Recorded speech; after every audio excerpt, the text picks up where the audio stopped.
Jumpa lagi bersama dengan saya, Mr. Sorchan, di dalam channel pengembangan kepribadian atau mentoring self improvement. Konteks besar kita adalah bagaimana kita menggali potensi diri kita dengan pertumbuhan kepribadian. Dan kita pada tema bagaimana kita membangun citra diri. Di segmen sebelumnya, saya sudah memberikan beberapa tips. Dan saat ini kita masuk ke tips yang ketiga. Di dalam membangun citra diri, kita perlu bergerak melampaui keyakinan yang membatasi kita. Bergerak melampaui keyakinan yang membatasi kita. Mengenai membatasi diri, kita ambil satu cerita dari komik Sue karya Jeff McNally. Ini komik yang lama sebenarnya. Di dalam satu komik tersebut ada cuplikan cerita yang menggambarkan bagaimana membatasi diri, yaitu Sue tengah menjadi pelempar bola dalam satu pertandingan bisbol. Saat berunding di atas gundukan tempat Sue akan melempar bola, rekannya yang bertugas menangkap bola berkata, "Kamu harus yakin pada lemparanmu yang melengkung." Lalu Sue menjawab, "Memang mudah baginya untuk mengatakannya. Kalau berbicara tentang mempercayai diri sendiri, aku tidak mempercayai apapun." Sayangnya, yang digambarkan di komik tersebut adalah cara berpikir kebanyakan orang. Ketika kebanyakan orang berpikir mengenai dirinya sendiri, mereka tidak percaya bahwa mereka dapat mencapai hal-hal yang besar. Tetapi batasan terbesar yang dialami orang dalam kehidupan mereka biasanya adalah batasan yang mereka tetapkan untuk diri mereka sendiri.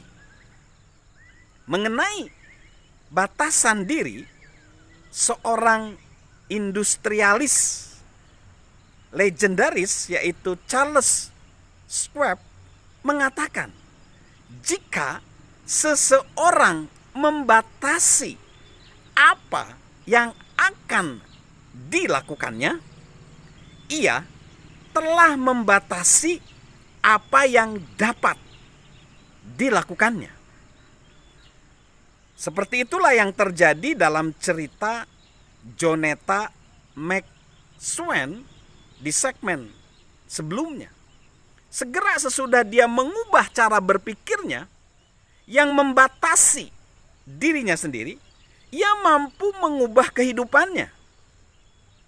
Mengenai melampaui apa yang kita yakini, Jack Canfield, seorang penulis terkenal, berbicara tentang jalan keluar untuk keluar dari batasan diri sendiri. Dalam bukunya The Success Principle, ia menyarankan 4 langkah untuk mengubah keyakinan yang cenderung membatasi kita.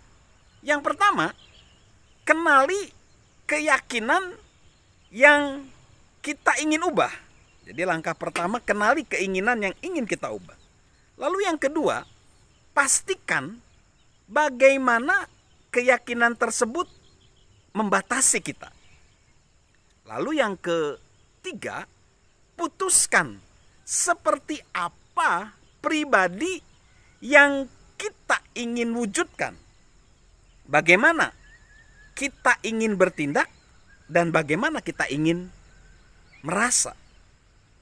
Lalu yang keempat menurut Jack Canfield adalah ciptakan sebuah kalimat yang berisi kalimat putar balik yang menegaskan atau memberi kepada kita izin untuk menjadi, izin bertindak dengan, dan izin merasakan cara yang baru tersebut. Jadi ini adalah nasihat yang bagus banget. Begitu kita melakukannya, ulangi kalimat putar balik tersebut pada diri kita sendiri setiap hari selama yang kita butuhkan untuk mengubah pemikiran yang membatasi diri kita tersebut.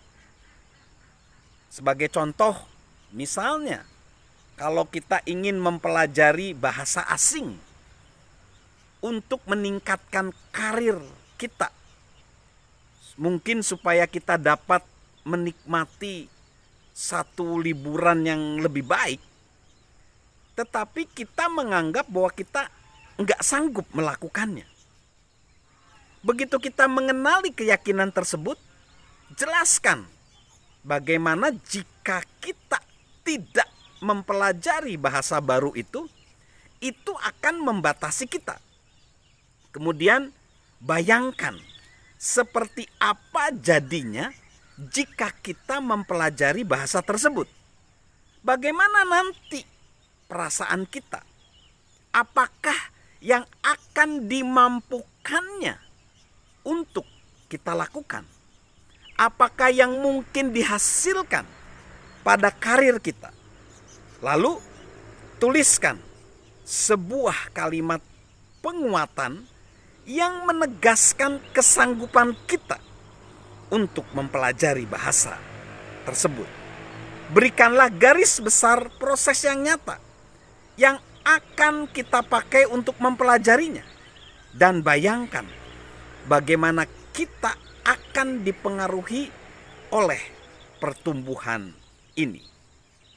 Ingatlah, pada akhirnya yang menghalangi kita bukanlah diri kita yang sebenarnya, melainkan apa yang menurut kita tidak dapat kita lakukan.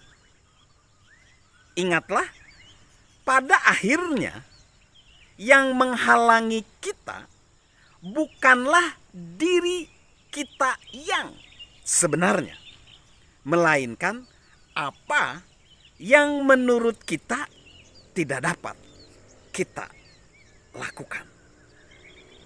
Jadi itulah tips bagaimana kita harus mendobrak batasan daripada keyakinan yang membatasi kita. Lalu tips yang keempat, berikan nilai tambah pada orang lain. Karena orang yang memiliki harga diri rendah sering menganggap diri mereka tidak layak atau merasa diri seperti korban. Mentalitas korban yang sering muncul karena mungkin mereka benar-benar pernah menjadi korban di masa lalu. Mereka secara tidak layak memusatkan perhatian pada diri sendiri. Mereka dapat bersikap melindungi diri sendiri dan mementingkan diri sendiri karena mereka merasa bahwa mereka harus bertahan hidup. Jika itu terjadi pada kita, kita dapat memerangi perasaan-perasaan tersebut dengan melayani orang lain dan berusaha memberi nilai tambah kepada orang lain. Membuat perubahan sekalipun kecil kecil dalam kehidupan orang lain dapat mengangkat rasa harga diri orang. Memang sulit untuk merasa tidak suka pada diri kita sendiri bila kita tengah melakukan sesuatu yang baik untuk orang lain. Selain itu, memberi nilai tambah kepada orang lain akan membuat mereka lebih menghargai kita. Itu menciptakan satu siklus perasaan positif dari satu orang kepada orang yang lain. Salam membangun citra diri. Salam untuk menggali potensi diri kita dengan pertumbuhan kepribadian. Dan salam sehat dari saya, Mr. Sorchan.